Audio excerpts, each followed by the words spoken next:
Hi Santa Fe, and thanks for watching. You may have seen this news article talking about a city resolution to rebuild the Soldiers Monument here on our plaza in Santa Fe and thought to yourself, oh good, it's about time. Well, not so fast, you beautiful Santa Feans.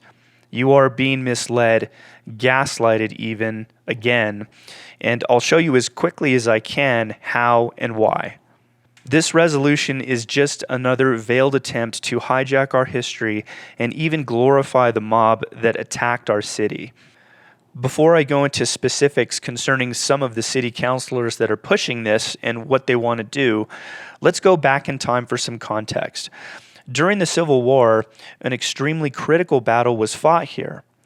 The formal title of the battle is the Battle at Glorieta Pass, but it is unofficially called the Gettysburg of the West, which does a much better job at implying its extreme significance in the Civil War.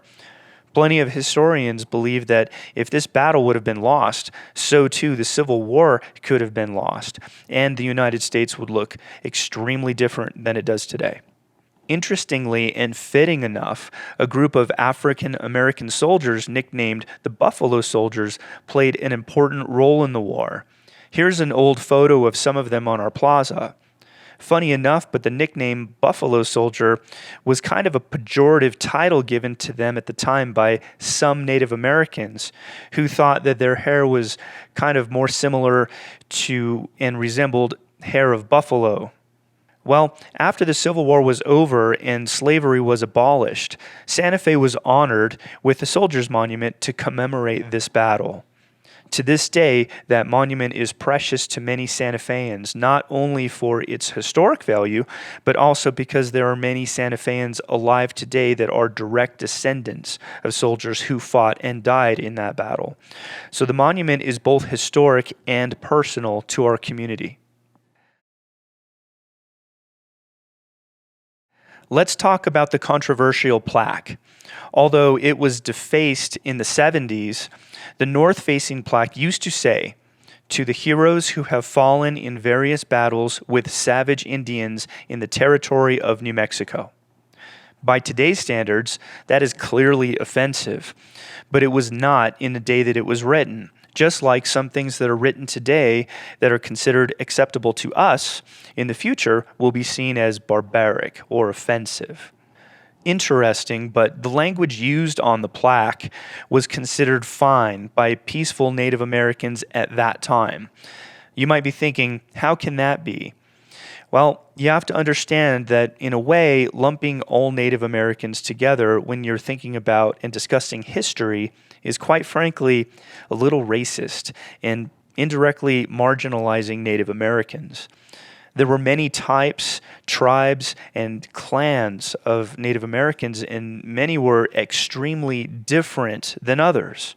For our purposes regarding the monument, let's think in terms of two groups. Number one, agricultural, and two, nomadic. The agricultural tribes had been in this area for a very long time and were largely peaceful. Nomadic tribes mostly migrated from further in Northern America, where things were far more lush and surviving was easier. When those tribes came further down south, they survived by pillaging, enslaving, and killing more peaceful agricultural tribes.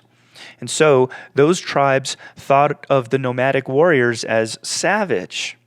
So to give you one example, I have in my possession a direct copy of a document that's over 100 years old, which describes a ceremony from one of these nomadic tribes that requires the scalps of women to perform. So yes, the monument had the word savage on it, completely out of context, but there it was. Having said that, I'm actually totally fine replacing that plaque with something else that's more updated. Now, with that super brief history behind us, let's come back to today in our country's currently divided state where all kinds of statues and monuments are being torn down, both the good with the bad. Our mayor and some city councilors have over and over again talked about how bad and dark our history is and mistake good historical things for representations of evil. They are extremely good at doing this. If you want to hear more, check out my In Defense of Santa Fe series. Part 3 zeroes in on this in some detail. Back to the point, a few years ago, the mayor of Santa Fe, Alan Weber, assisted by the governor of New Mexico, MLG, attempted to remove the Soldiers Monument from our plaza at night when none of us would be around to object and without warning or public input.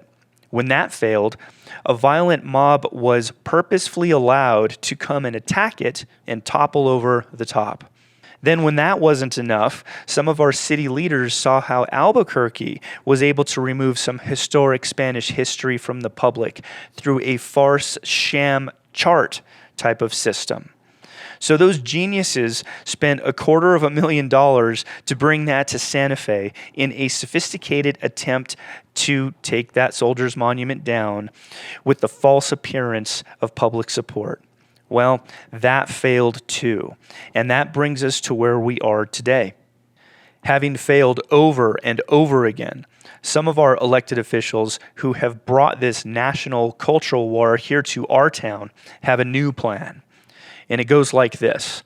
Number 1, we'll rebuild the monument back in a similar shape to give the outer appearance of the same thing, but everything else about it will be repurposed. It would look a lot like it did before. At least from far away.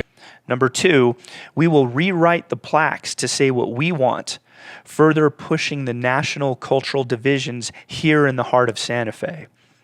It's said that one of these plaques will actually glorify the mob of radicals that attacked it. It's said that the other will celebrate the diminishment of the Spanish tradition La Entrada. Now, La Entrada literally has nothing in common with the Soldiers Monument. So why talk about it on a monument plaque? Why? Because they are fighting a culture war, and the history of Santa Fe with all its good and bad is in their way, right here in our historic backyard. Consider something else. The 2 main city councilors who are pushing this are Villarreal and Romero Worth. Villarreal is the same city councilor who called one of the key groups that organized the mob to attack the monument in the first place her sisters. And I have on good information that Romero Worth is the city councilor that brought the chart organization here to Santa Fe from Albuquerque to take this thing down in another way. So we know what their agenda is. We know that they want the monument gone, and if they can't have that, they'll settle for ripping the heart out of what it is and what it has been and desecrating it. And that is even more true of our mayor, unfortunately. The councilor stated in this article that rebuilding the monument in this way is what the chart process concluded as recommended, but that is not the case. And there's where the gaslighting comes to a head. This resolution is garbage. Don't fall for it. Don't let them hijack our history. Remember who these people are the next time you are in the voting booth. Remember what's going on in our home the next time you strike up a conversation with family and friends. Spread the truth and stand up for our shared history in our city. Santa Fe was here long before the United States existed, and it will be here long after the United States is gone. Our history matters. The monument needs to be rebuilt as it was, maybe with the exception of that north-facing plaque, and the content of whatever that plaque will read in the future should be decided by our cultural leaders, not politicians. If you haven't seen my In Defense of Santa Fe series, you can find it on my YouTube channel and elsewhere. Have a great day, Santa Fe.